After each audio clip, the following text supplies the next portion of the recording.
Hello friends and welcome to Dr. HR.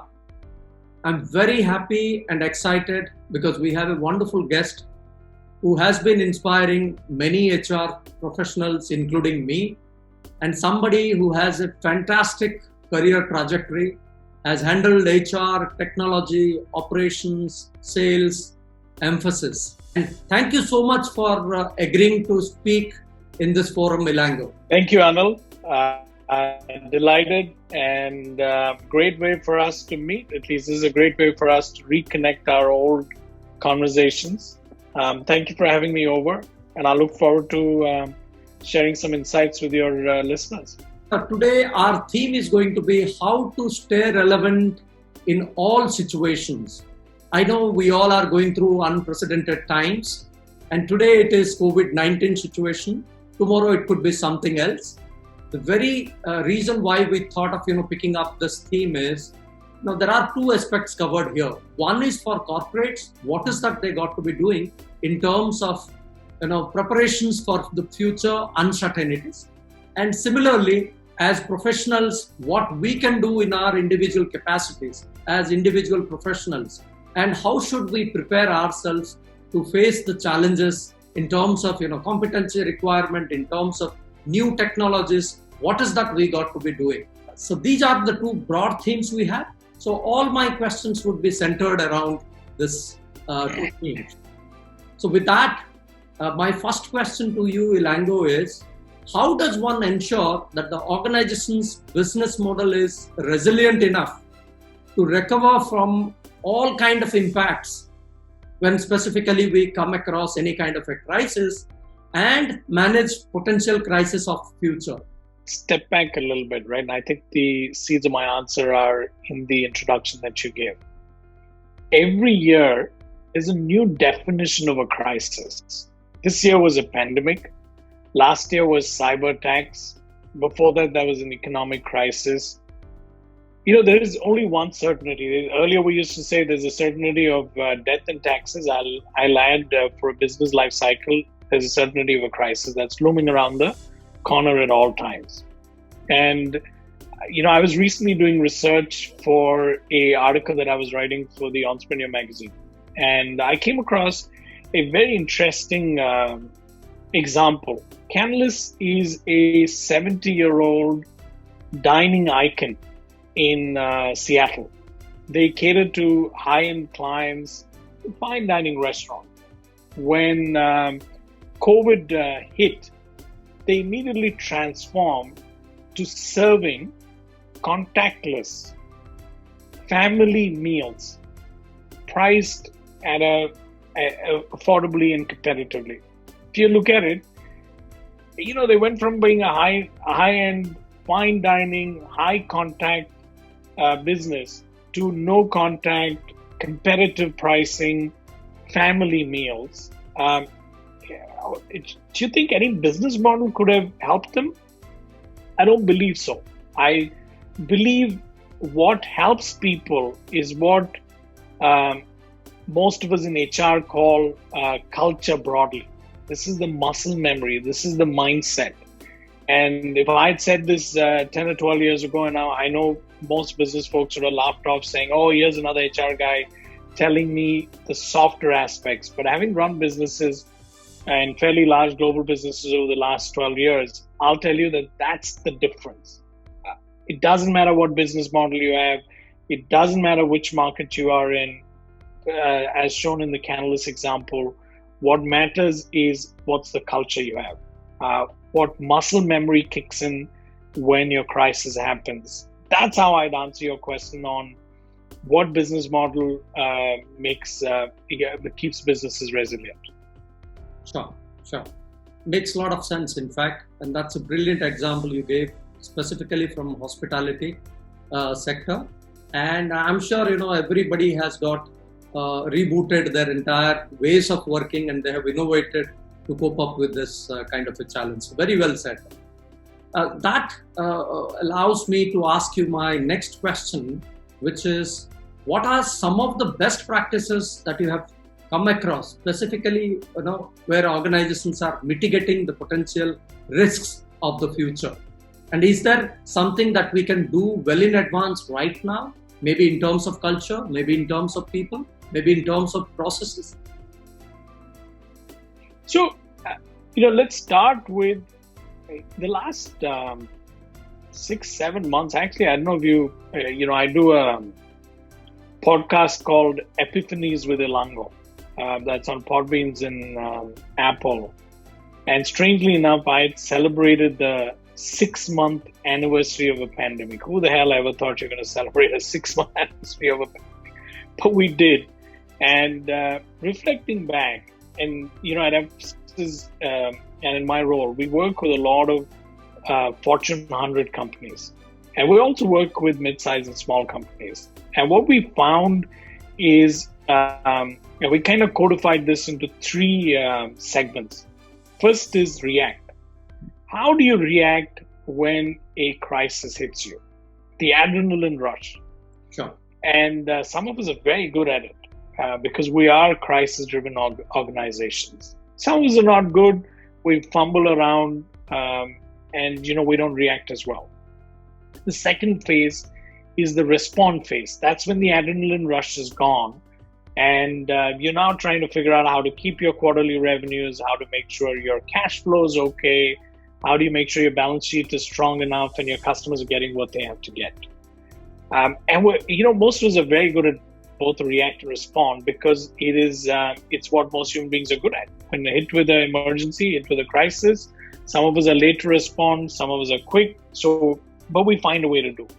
But the businesses that I find are succeeding are the ones that have quickly moved from react, respond to reshape. Now, I'll give you an example. There's a customer of ours I work with, and when I was speaking to the CEO, he said, hey, you know what? They were a fleet management business. And when the pandemic hit them, they completely reshaped to find a new niche in which they will work, which is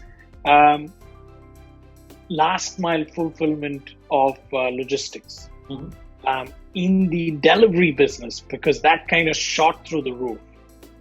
It's amazing. And for instance, another customer that we work with realized that there is a very different way in which customers are consuming their services.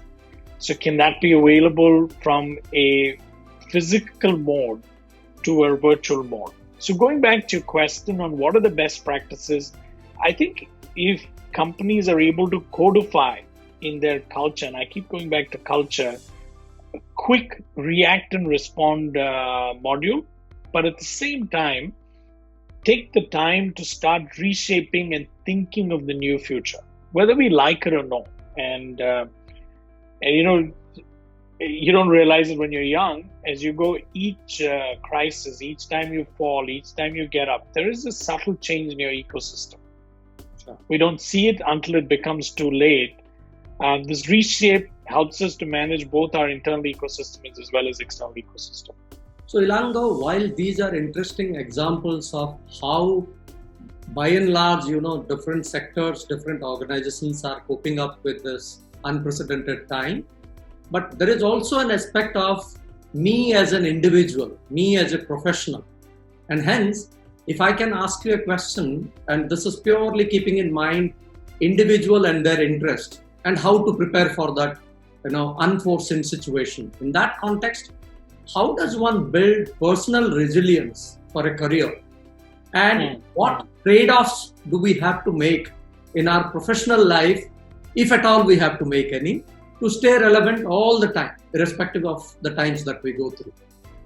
Could you please share your experiences? Yeah, great question, Anil, because at the end of the day, organizations are an aggregation. Unless you're a software company that's doing 7 people building a multi-billion-dollar valuation or revenue, but at the end of the day, organization corporates are an aggregation of individuals. And how the individuals shape themselves is how organizations shape themselves.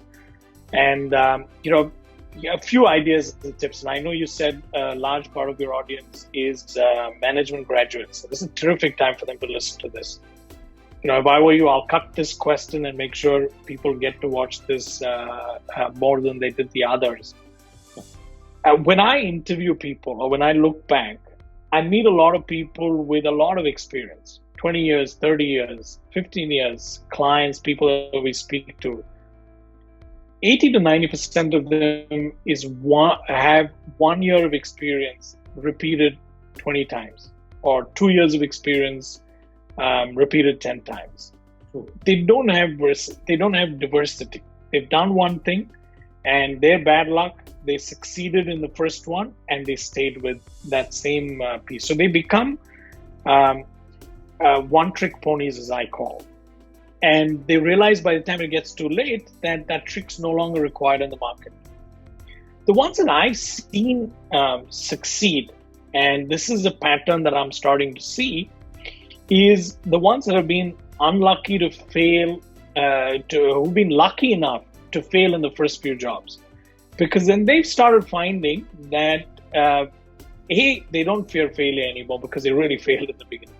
Second, by trial and error, they've been able to find the things that they actually are passionate about in their life. And these are two important things. So therefore, I'd say to people, shape your experiences. I'll look back, and the reason that I've been able to make successful transitions from operations to training to HR to business to the president of a company now is simply because I failed in the beginning. And I was serendipity or fate or luck or whatever you called allowed me to try multiple things. Now you can't let fate and serendipity happen. If you've got the opportunity to shape it, I'd say shape that. Second is invest in building your network. I mean, you and I, it's not like you and I meet every day, but there is a certain emotional equity between the two of us. You reached out and I said, yeah, I'll talk to you because we invested in it many years ago. I meet a lot of people whose network doesn't extend beyond their nose or their company or the few people that they knew. And network doesn't mean you got to go out and drink and talk to people. Network is a very simple social need to build relationships. And the more you give, the more you'll be able to take. So that's the second thing that I'd say to people. Now, you don't need to have a large network. Even if you have 10 people and those 10 people have large networks and they allow you to tap them, that's good enough. And that's what you got to focus on. And the third, it's very counterintuitive. And I meet a lot of people who have spent so much time working that, I sent an email to our legal counsel, Eric, the other day saying, hey, you haven't responded to my email in 24 hours.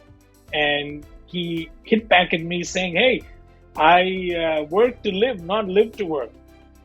That's a great culture that we have at Mphasis, right? Take time off, invest in your family. Take time off, invest in your friends, and invest in yourself. When, the pandemic, somebody said, you know what the pandemic exposed to most people is when your commute time went away, your travel time went away. What they do to spare time? A lot of people have rethought retirement because they didn't have enough to do outside of work. And strangely enough, taking that time off when you're early, building those interests will work to help you be more successful. And that's a quick and dirty advice that I give to anybody. And by the way, need not necessarily be for management graduates straight out of college. It's never too late to reinvent yourself. Oh, very well said. Very well said. I think you're a great example, Anil, on how you've reinvented yourself to become, the HR version of a newscaster and knowledge sharer. Thank you. Thank you for those encouraging words, Elango. I know culture, values are very, very close to your heart. You feel super passionate about those themes. And hence, let me try and ask you one question in that area.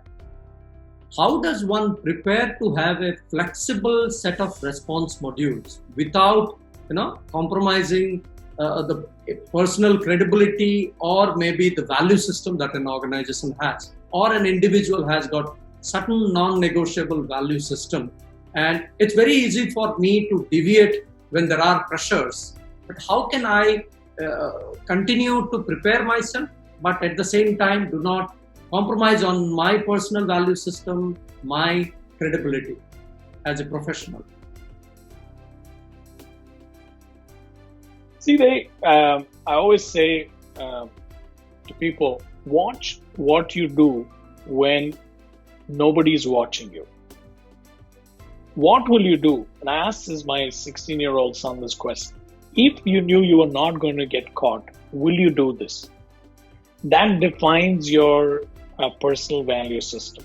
True. And understanding that is very, very important. And it's a tough question to ask yourself, because we all like to bullshit ourselves. And if you have the courage to be able to sit down and answer those two questions and keep asking them every year, I think you'll find what your personal value system is. Now, you have to make the judgment on whether it's right or whether it's wrong, but knowing what your personal value system is very important. And it's been a bit of a journey for me to say, hey, you've got to find that balance. When you start optimizing for yourself and everybody does the same, the environment you create is bad. So can you start focusing on bringing the right balance? I will not be an idiot and let people walk on me. I will not be stupid and let people throw work and I finish everything and not take credit. But at the same time, I will find a way to make sure it's about me and others. I think that's the practical stuff. I'm saying instead of just focusing on what we call, at Mphasis, we call this the WIFM channel, which is what's in it for me. Can you add what's in it for me and you?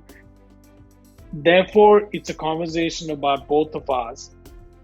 I think it creates a terrific response module. And I'm going to pivot the answer around what is the brand that you want? I mean, we all come across brands in our real life. We're all walking, talking brands. Now, if somebody asks, do you know Anil? What's the first answer? They don't say yes or no. They say, oh, he's a nice guy, very warm, very affable. They always put adjectives in front of you. And if you can start thinking about yourself as a brand and start purposefully defining your interactions and your reactions and what you do, from the way you dress, the way you speak, to how you respond to email, you'll start creating a personal credibility. And when you have personal credibility, sometimes you can do the darnest things and still get away, because people will see that as one-off and not as a pattern. And that's the advice that I give to people. Don't get too caught up with those one-off mistakes that you make. As long as brand me is a continuous process of building what you want other people to see you as and experience you as. I have to ask you this question in the interest of the budding young managers who are likely to join corporates. Are you seeing some set of undefined competencies that are given much more prominence, much more value during this time, specifically when the hiring is happening? Of course, we would have technical and other competencies, which would be definitely part of the JD. But are there any unwritten competencies which has emerged during this crisis and which is here to stay? I think it's a little difficult to state this early, because, like you said, when it's undefined, it is it's difficult to put a finger on it. At least when I've been now hiring, I've been looking at people who have high resilience. Mm-hmm. So I'll tell you what I'm looking for. It's a little different. I'm looking for people who've actually had a bit of instability. People who've done 5 different things or 6 different things. So for instance, if you're hiring somebody to run a particular vertical, I don't want that person to be just deeply spend time in that vertical. I would have loved for them. Let's say I was hiring somebody to head my healthcare vertical. I'm actually looking for somebody that spent time in banking, that spent time in insurance, has actually done a bit of coding, has maybe taken a rotation, done something else. Because I think that gives a holistic person, not a deep, narrow expert. Because what the world needs today is cross stream pollination, and not too much of nose down in and getting what you do. So that's number one. Second is, I have a question that I ask and I never get the right answer, even from the best hires that I've had. Talk to me about your best failure. And I'll tell you the answer sucks from most people. And I'm looking for those answers, right? Somebody says, hey, I failed at this and I really horribly failed. Either, I took this punt, I went and bought this company, or, I made this, I took this job and I think I screwed it up. Like, for instance, one of the pivots that I made, I really think I did a bad job with my boss. He should have fired me much before then. He did. But would I have had the courage to talk about it earlier? No.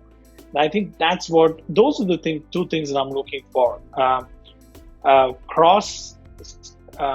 Functional, cross-industry, cross-stream experience, and resiliency born out of having screwed up a few times and having the courage to talk about it. Thank you so very much for taking out time and sharing your point of view with my audience. Thank you, Anil. Good luck, and thank you for having me over. And good luck to your viewers in navigating the pandemic.